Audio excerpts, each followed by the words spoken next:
108B জাতীয় সড়কের বর্ধিত যান দুর্ঘটনার বিষয়টি মাথায় রেখে মহালয়া উপলক্ষে রাত প্রায় ৩টা নাগাদ থেকে লেফুঙ্গা থানার ওসি সহদেব দাসের নেতৃত্বে বিশাল পুলিশ ও টিএসআর বাহিনীর জওয়ানরা লেফুঙ্গা থানাধীন 108B জাতীয় সড়কের ফটিকছড়া নাকা চেকিংয়ে বসে।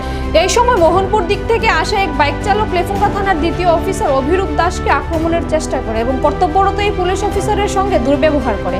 পরবর্তীতে পুলিশ উদয় ভৌমিক নামে এই যুবককে গ্রেফতার করে নিয়ে যায় থানায়।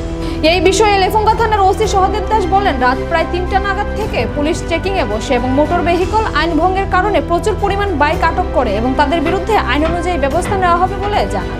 বলা বাহুল্য, 108B জাতীয় সড়কের বর্ধিত যান দুর্ঘটনা দিন দিন বেড়েই চলেছে। এরই মধ্যে মহালয়াকে কেন্দ্র করে পুলিশের এই সতর্কতা অবলম্বনকে সাধুবাদ জানান স্থানীয়।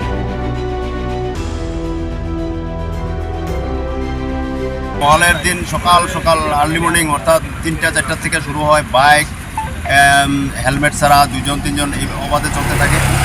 তার পরিপ্রেক্ষিতে আমরাও আজকে মহালয়ার দিন হিসাবে সকাল 3:30 থেকে বাইক র্যান্ডাম চেকিং শুরু করি।